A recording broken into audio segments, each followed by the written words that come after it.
Assalamualaikum warahmatullahi wabarakatuh. Kami dari kelompok 5 akan mempresentasikan hasil diskusi kami tentang konsep uang dalam ekonomi Islam. Sebelumnya, perkenalkan, nama saya Aida Buri Aryani NIM 84 dan teman saya Laili Marhamah NIM 87.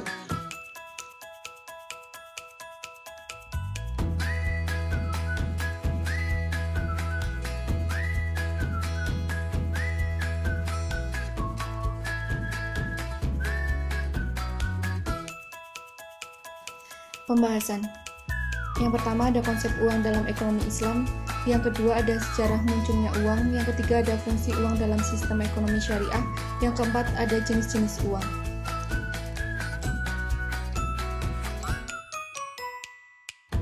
Konsep uang dalam Islam. Sebelum dikenal dengan sistem moneter seperti sekarang ini, dulunya pernah berkembang perekonomian dengan sistem barter atau yang dikenal dengan silent trade. Dalam perekonomian sistem barter ini dilakukan dengan cara mempertukarkan barang dengan barang dan berfungsi sebagai alat pembayaran. Dalam literatur hukum Islam, terdapat beberapa istilah untuk menyebutkan uang. Di antaranya adalah nuqud, mata uang dalam arti umum sama dengan nuqud.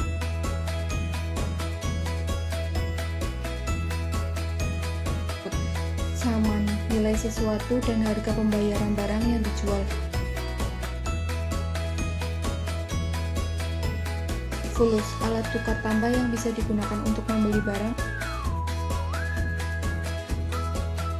Sikah, mata uang dinar dan dirham yang telah dicetak dan distempel. Umlah, satuan mata uang berlaku di negara atau wilayah tertentu. Uang dalam ilmu ekonomi Islam tradisional didefinisikan sebagai setiap alat tukar yang dapat diterima secara umum, bisa berupa benda apapun yang bisa diterima oleh masyarakat dalam proses pertukaran barang dan jasa. Ilmu ekonomi modern, uang didefinisikan sebagai sesuatu yang tersedia dan secara umum diterima sebagai alat pembayaran bagi pembelian barang dan jasa serta kekayaan berharga lainnya, serta untuk pembayaran utang.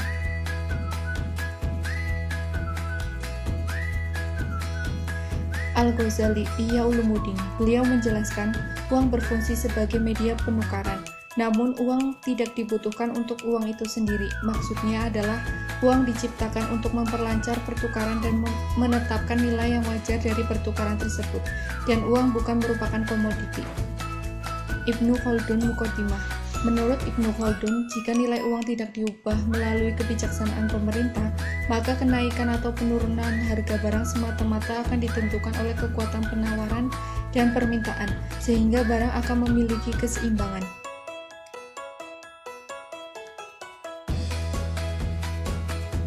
Teori wisdom. Menurutnya, salah satu kebijaksanaan wisdom yang dimiliki manusia adalah kebijaksanaan mengenai jual beli timbal balik, memberi hadiah-hadiah, sewa-menyewa, memberi pinjaman, utang, dan hipotek. Dalam konsep ekonomi Islam, fungsi uang diakui hanya sebagai yang pertama alat tukar dalam berbagai bentuk mulai dari tanah liat, kulit, garam, gigi ikan, logam, sampai berbagai bentuk surat utang. Yang kedua, satuan hitung. Uang itu sendiri tidak memberikan kegunaan atau manfaat, akan tetapi fungsi uanglah yang memberikan kegunaan. Selanjutnya, sesuatu yang disebut uang itu harus dapat diterima oleh masyarakat umum menurut Ibnu Miskawai tahun 1030 Masehi dan memenuhi syarat-syarat seperti yang pertama, tahan lama atau durability, yang kedua, mudah dibawa atau convenience, yang ketiga, tidak dapat dikorup atau incorruptibility, yang keempat, dikehendaki semua orang atau desirability, yang kelima, orang senang melihatnya.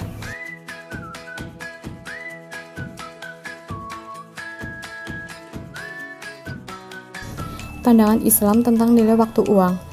Konsep time value of money muncul karena adanya anggapan uang disamakan dengan barang yang hidup atau sel hidup.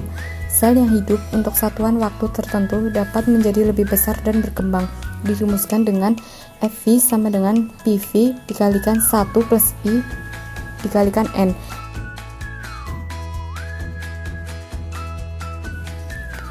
Sejarah munculnya uang. Dulunya masyarakat itu menggunakan sistem barter. Sistem barter adalah barang ditukar dengan barang atau barang dengan jasa. Sistem barter ini merupakan sistem transaksi ekonomi yang pertama kali dikenal dalam sejarah perdagangan dunia, dan kemudian alat tukar berubah menjadi uang emas atau dinar dan uang perak atau dirham. Dan kemudian saat ini terdapat macam jenis uang. Yang pertama uang logam dan juga uang kertas.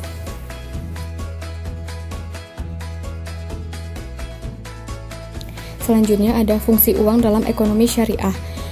Dalam buku Money, Interest, and Capital karya Colin Rogers, uang diartikan sebagai uang dan capital itu modal secara bergantian.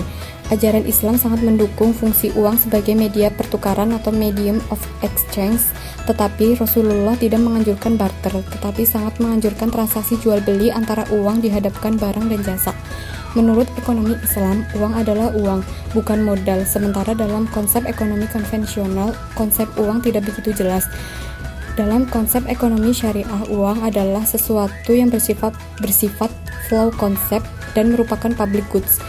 Fungsi uang sebagai satuan unit nilai atau unit of account, di mana uang berfungsi sebagai standar alat ukur atas suatu barang dan jasa.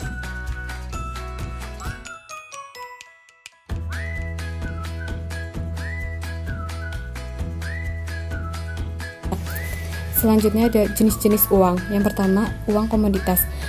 Uang komoditas adalah alat tukar yang memiliki nilai komoditas atau bisa diperjualbelikan apabila barang tersebut digunakan sebagai uang. Yang kedua, uang logam. Penggunaan uang logam merupakan fase kemajuan dalam sejarah uang. Orang-orang pada awal penggunaan logam sebagai uang didasarkan pada timbangan.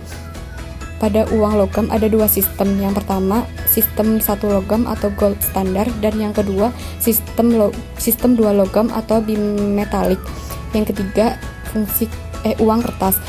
Uang kertas yang digunakan sekarang ini pada awalnya adalah dalam bentuk banknote atau bank promise, dalam bentuk kertas, yaitu janji bank untuk membayar uang logam kepada banknote ketika ada permintaan. Kesimpulan, bahwa pada dasarnya Islam memandang uang hanya sebagai alat tukar, bukan sebagai barang dagangan. Oleh karena itu, motif permintaan akan uang semata-mata untuk memenuhi kebutuhan transaksi dalam kehidupan sehari-hari, bukan untuk spekulatif atau untuk mencari keuntungan dengan memanfaatkan nilai tukar yang tidak sepadan. Dalam konsep ekonomi Islam, kesatuan hitung dan ajaran Islam sangat mendukung fungsi uang sebagai media pertukaran atau medium of exchange. Karena banyak hadis-hadis Rasulullah SAW yang tidak menganjurkan barter, tetapi sangat menganjurkan transaksi jual beli antara uang dihadapkan barang dan jasa. Dan juga uang sebenarnya tidak memiliki nilai waktu, namun waktulah yang memiliki nilai ekonomi, dengan catatan bahwa waktu tersebut memang dimanfaatkan secara baik. Sekian, terima kasih. Wassalamualaikum warahmatullahi wabarakatuh.